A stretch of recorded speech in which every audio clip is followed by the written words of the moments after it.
Okay, alright. Welcome back to my YouTube channel. I'm Mandis Vlog. Ito, talagang napakainit nitong ating tatalakayin mga kaibigan. Abogado ng Digamo case, Attorney Baligod, muntik nang mapalaban ng barilan. Nilusob ng maraming tao upang hamunin ng barilan, subalit hindi inatrasan ni Attorney Baligod. Lamang ng video na yan mga kaibigan ang ating tatalakayin. At kung bago pa lang po kayo sa aking maliit pa na YouTube channel, inanyayahan ko po kayo, please subscribe. Sabay-sabay po nating i-like ang video na ito kung nagustuhan niyo po. Ako po'y muling nagpapaalala mga kaibigan, kung pwede lang ho, patapusin po natin panoorin ang kabuuan ng vlog na ito at nang sa ganon, lubos nating maunawaan. Heto na, samahan niyo po ako mga kaibigan. Game! Ano tinutusan niyo? Lat ako na. Game! Ano po? Magpaparilan tayo? Sure! You want? Okay, on record. Eh, ikaw nagtanong eh. Ayaw. Opo, tapos. Eric, dito, party kasi ng kabila, ano, Sir, frequent order tayo. Pinapa-implement. Diba, obstruct. Oo. And may directive na rin naman. Oo. So, Sige, art. Hindi na siguro naliligan. Iligan. reason for us to stop. Anyone who tries to intervene, dapat po Okay, salamat, R3 ha. Talaga? Eh, walang office ngayon. Doesn't matter. Are you File sure? whatever you want to file. Oh. Sige, go ahead. Game! Ano tinutusan niyo? Lat ako na. Game! Ano po? Magpaparilan tayo? Sure! You want? Okay, on record. Eh, ikaw nagtanong eh. Ayaw mag-back down. Oh, kailan nyo pa ginagawa eh? Oo. Pero sir, Sige, you proceed. yes, we will implement. We Okay, alright. Ito ho. At napakaliwanag mga kaibigan. Diyan po sa ruling ng video ang paghamunan nitong ika nga po si Attorney Baligod at isa pang abogado na marami pong mga pulis. Makikita nyo po diyan sa background. Talagang bago tayo magpatuloy ay shout out at maraming salamat Bal Gonzales sa paggamit niya inyong counting video clips. Ipahintulot po, suportahan po natin yan. Bal Gonzales, maraming salamat. Eto, talagang andalit yung lalamunan ko, sumasakit na eh. Dire-diretso na po tayo mga kaibigan. Disclaimer lang po. At dito sa ating tinatalakay, at alam ko kilala nyo ito. At isang matino, isang mapagkakatiwalaan, isang matalino. Matalino lang po ito, hindi po nasobrahan ng talino. Si Attorney Baligod, kagalang-galang. Makikita po natin sa ruling ng video nandiyan po na nakasuot ng jacket kulay brown at ang kanya pong itong ng hamon ng barila, nakanak ng katakot-takot na nasubrahan din ang talino na isang abogado yung nakasuot po ng mask mga kaibigan. Bibigyan po natin ito ng kaunting pagtatalakay sapagkat importante pong mahalaga ito mga kaibigan na malaman po ng taong bayan, lalong-lalo na po na sumusubaybay dito sa Digamo case sapagkat ito po ay kalat na sa social media. Itong hinamon ng barilan, itong si Attorney Baligod na ito po ay nakatatak sa panahon po ngayon na kapag sinabi na Attorney Baligod, ito po ay tagapagtanggol dito po sa Digamo case. Dito po sa puntong ito ay marami po ang nagpapahatid sa atin ng mga message at nagtatanong kumpirmasyon kung ito daw pong pangyayaring ito ay may kaugnayan diyan po sa hinahawakan niyang Digamo case. Gusto ko lang pong linawin para sa kaalaman po ng lahat. Ito po ay walang kaugnayan dito sa Digamo case. Ang nangyayari po na ika nga po'y hamunan ng abogado sa abogado. Makikita nyo po yung abogado na yan, nakasuot ng nakamas. Diyan po sa ruling ng video, yan po ang naghamon ng una. Sa madalit salita, siya po ang nagpauna na barilan na. Ang sabi naman ni Ator Baligod, ay sige, call kung yan ang gusto mo. Wala po itong kaugnayan sa Digamo case. Ibang ika nga po'y usapin naman ito. Mabuti po yung pinapaliwanag po natin para hindi tayo mabiktima ng fake news at baka sabihin ng iba ay hindi masyadong malinaw na tapuat pinapaliwanag ko po sa inyo mga kaibigan. Okay, nagkakaintindihan po tayo mga kaibigan. Dumako na po tayo dito at maraming salamat sa lahat po ng OFW.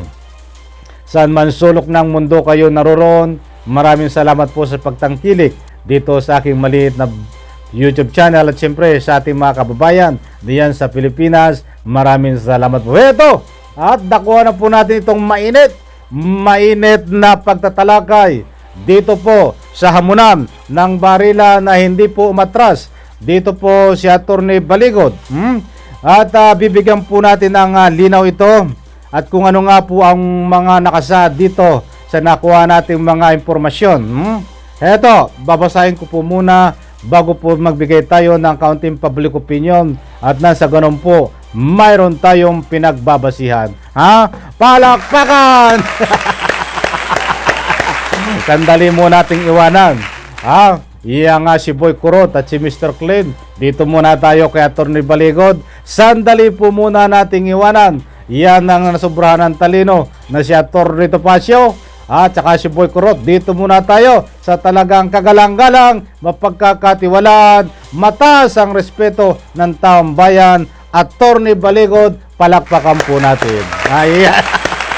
Ganyan ganyan kapag ikaw ay maganda ang serbisyo, tapat na serbisyo sa paghawak ng kaso at ika nga po hindi ka nasusobrahan ng talino, palakpakan! Okay, eto. Babasahin ko po muna ito mga impormasyon. Ito, persahang pinasok ang 7 ektaryang lupain ni Attorney Levito Baligod ngayong hapon at nagkaroon dito ng tensyon ng mag-warning shot ang isang gwardya. Malaking persa ngayon ng QCPD ang idineploy ngayon sa Port Street View, Manila, Quezon City. Diyan pala nangyari yan sa Quezon City, Manila. Maliwanag po doon.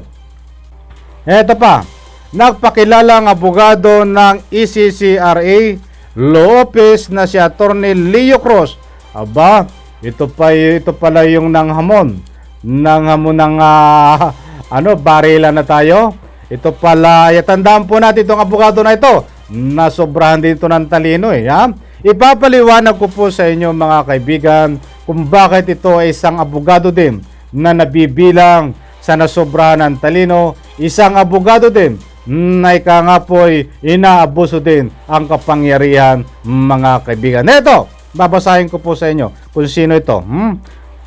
ECCRA Law Office na si Attorney Leo Cruz. Attorney Leo Cruz, talagang matindi ka. Bakit ka nangahamon ng barilan? Tapos kasabay mong nung papatulang ka nito ni Attorney Baligod ay aatras ka. Biglang tumalikod Kitang-kita naman po sa ruling ng video. Eto, ituloy natin. Nagpakilalang abogado ng ECCR Law Office na si Attorney Leo Cruz, nakasama ng Sheriff Francisco Emmanuel T. San Andres ng QCRTC Branch 92, naghamon ng barilan kay Attorney Levito Baligod sa harapan mismo ng QCPD Station 11 Commander Police Lieutenant Colonel Jake Barilla, location Port Street New Manila, Quezon City. Ayan, talagang matindi, hindi na nahiya, Hindi na nahiya itong abogado na ito. Hindi na iginalang ang mga mga pulis na parihas na ika nga po'y gumaganap ng nantungkulin At ika nga po, kita po sa video na yan na talagang hinahamon si Atty. Baligod ng barilan. Dito po muna tayo ang bigyan natin ng din. Dito sa ika nga po pangalan nito, nakalimutan kasi ngayon ko lang narinig itong pangalan nito eh. Kaya Atty. Leo Cruz, isang abogado. Yung pong makikita po natin sa video na nakamas. Daghamon po ito diyan kay Atty. Baligod. Ang tanong, ano ba ang pinuntahan niya dito bilang abogado? Sa data po at nasabi ko yung tanong na yon. Kung ano ang pinuntahan niya dito bilang abogado. Ito ba ay laban ng barilan? Ang alam ko bilang abogado, kung tumatalima ka sa iyong legal ethics na sinumpaan bilang abogado, Atty. Leo Cruz, ay dapat hindi po ganyan ang iyong pinakita. Bakit po natin natatalakay ito? Ito po ang abogado na kailangan po hindi dapat magsilbi bilang isang abogado. Hindi dapat abogado ang pinasok po nito, mga kaibigan. Mantakin mo, makikita mo diyan sa video na yan. Ay siya mismo ang naghamon ng barilan dito kay Atty. Baligod. Dawain ba ng isang abogado na ipadala ka ng iyong kliyente kung anumang kaso, kung anumang ikangay dapat mamagitan ka? Ang pamamagitan po dito niya ay tungkol sa lupa. Hindi ka naman pulis. At kahit pa pulis, hindi authority na ikangay maghamon ng barilan sa kanyang ikangay depensa. Ano ang karapatan mo para maghamon ka ng barilan dito kay Atty. Baligod? Nagyayabang ka lang ba dahil alam mo na hindi mangyayari yun dahil wala ka naman baril? Wala ka naman dalang baril. Malakas ang loob mo na maghamon ng barilan dito kay Atty. Baligod dahil alam mo na hindi matutuloy. Nagtatago at naghihiram ka ng tapang diyan sa mga kasama mong pulis na alam mo na aawatin ka. That's why, nung sinabi nitong gusto mo, barilan na, inawat ng mga pulis. Lumang tuktugin din ang ginagawa nito. Ang gusto po nating ipunto dito, mga kaibigan, dapat naman kung ito ay isang matino at responsable na abogado na gumaganap sa kanilang sinumpaan na legal ethics bilang isang abogado, dapat mamagitan po ito, mga kaibigan.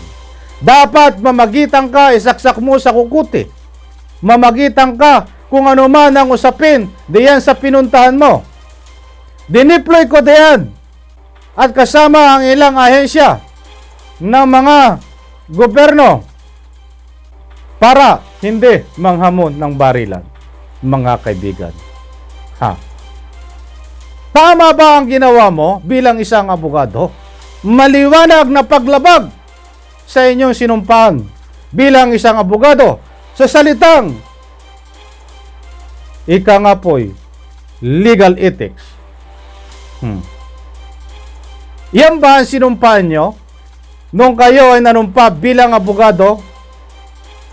Na sinusumpaan nyo na kapag pinadala ka ng iyong kliyente na dapat mamamagitan, ang gagawin mo ay dapat manghamon ng barilan. That's why ginawa mo. Nahamunin si Atty. Baligod ng barilan. Hindi ko po pinagtatanggol dito si Atty. Baligod.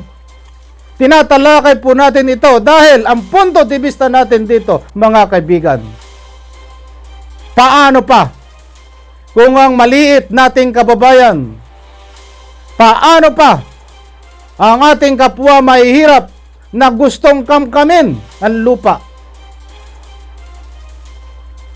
Kapag may ganitong abogado na ipinadala sa isang senaryo, how come na nagagawa po nito sa isang abogado na may impluensya din, na may magandang impluensya na si Atty. Baligod, ay magagawa rin po nitong abogado na ito sa ating kapwa mamahihirap?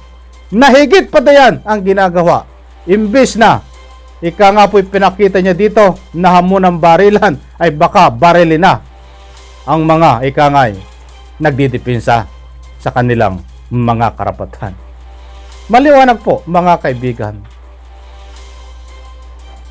Ang itanim po natin bilang isang abogado, hindi po ako nagmamalinis.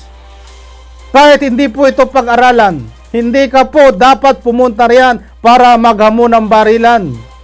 Mamagitan ka po sa pamagitan ng mapayapang usapin. Paano pa mariresolba isang kaso sa ganyang usapin? Kung ikaw mismo, isang abogado, na ikaw ay babanggitin ko ang pangalan, si Attorney Leo Cruz, ay mismong unang nagpuprovok ng kaguluhan. Tama ba yan? Mga kaibigan, kayo na po ang magsabi. Tama ba ang ginawa nitong abogado na ito? At kahit pa, ano kasalimuot ang pagdidepensa nyo? Kahit pa, kaano kasalimuot ang dinatnya nyo diyan sa inyong ikangay pinuntahan? Dapat ginawa mo ang tunay na gawain mo. Hindi ka dapat nangahamon ng barilan dahil wala kang karapatan. Hindi ko po kinakampihan dito si Attorney Baligot dahil ito ay abogado na sa Tigamo. Hindi ko po kinakampihan ito dahil matagal ko nang kilala at sinusubaybayan sa kanyang mga hinahawakan ng kaso. That's why pumapanig po tayo dito kay Attorney Baligot dahil pangita po sa video na yan ang ginawang kalukuhan, pang-abuso sa kanyang kapangyarihan bilang abogado nitong isang abogado na ito na si Attorney Leo Cruz na sobrahan din ng talino. Siya po ang nag-una na nagsabi, ano ang gusto mo? Barila na tayo? That's why sinagot naman ni Attorney Baligot. Sino nagpauna na nagsabi, ikaw Attorney? Ang pinaka aral po nating makukuha dito mga kaibigan, kapag ikaw ay isang abogado, hindi mo dapat gawin yan kahit ano pa kabigat ang nararanasan mo diyan sa iyong ikangay kinakaharap na pagdidepensa. Tanging mga legal na paraan po ang dapat mong gawin. Tanging mga legal na paraan lang ang lumalabas sa iyong bunganga. Wala kang karapatan na ilabas sa iyong bunganga, isang abogado ka na nasubrahan din ng talino. Ang salitang barila na tayo. Isang pang-abuso mo sa iyong kapangyarihan. Isang pagyurak sa justice system po ng ating bansang Pilipinas. Sapagkat hindi po pinapayagan sa ating bansang Pilipinas ang kanyang mga abogado. Datapwat nangyayari dahil inaabuso mo ang iyong kapangyarihan. Wala po sa inyong sinumpaan bilang abogado na ganito ang gawin ko kapag ako ay pinadala ng aking kliyente manghamon ng barilan. Kahit sino pang pulis, kahit sino pang sundalo, kahit sino pang legal na nagdadala ng armas baril, wala pong karapatan na maghamon ng barilan sa ganyan sitwasyon. Mga kaibigan, ma-impluensya na tao ito. Magandang impluensya. Ibig kong sabihin, ito si Attorney Baligot, napaka-impluensyang tao na. Talagang how come na ang ating maliliit na kababayan, inuulit ko, hindi lang ganyan ang gagawin niyang abogado na ito, ang paghahamon ng barilan kapag nagkaroon po kung ano mang kaso ang hinawakan nito laban sa ating kapwa mahihirap. That's why tinatalakay po natin mga kaibigan para putulan natin ang sungay itong abogado na ito mga kaibigan. Sana po mga kaibigan nakuha nyo ang punto de vista natin dito. Sabi ko nga po sa inyo, ang lahat po ng sobra ay may hangganan. Katulad po nitong abogado na ito, sobra po ang kanyang ginagawa. Nasobrahan din po ng talino. Dapat po siya ay nandoon lang sa gitna, hindi po nangahamon ng barilan mga kaibigan.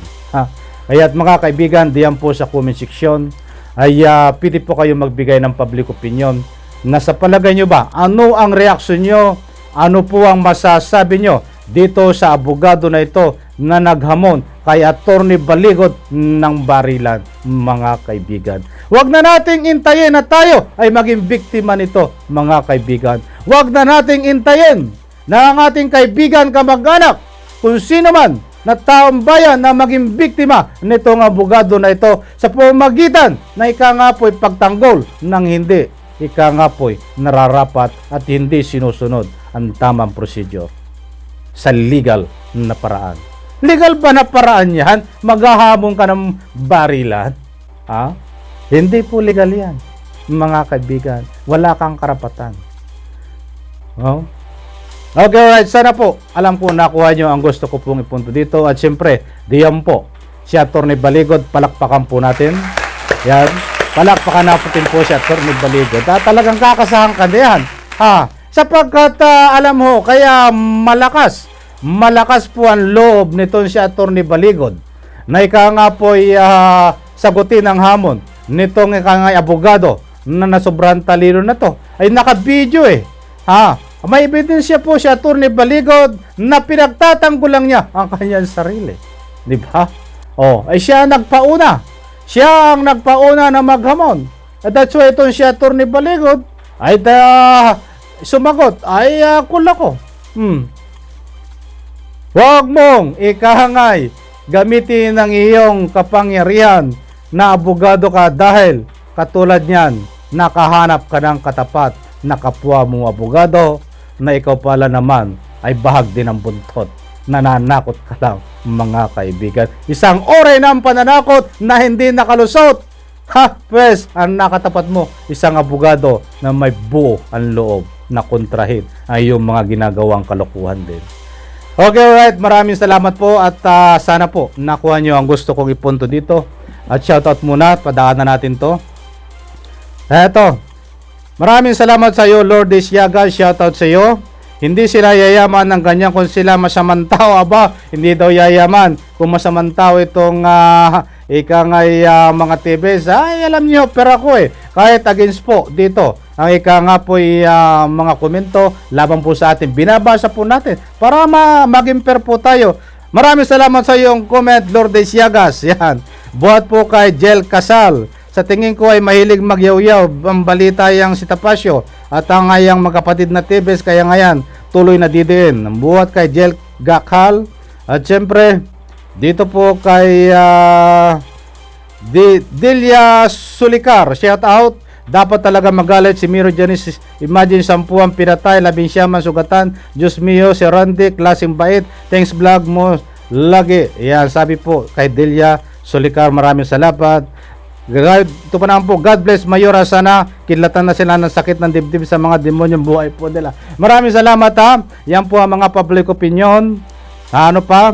Magbayad ang dapat managot sa krimen, walang masama na di nabubunyag. Mula kay Sally Marquez. Nanonood po kami ng mga Bisaya, si Randy's Vlog. Maraming salamat sa mga kasama nating kaibigan na Bisaya.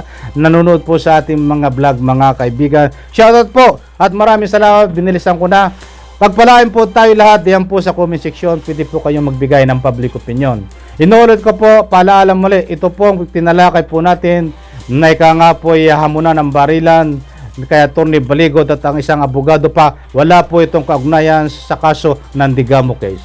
Ibang usapin po ito na kaso. Sana po naunawaan nyo. Maraming salamat po, pagpalain po tayo lahat. Bye-bye.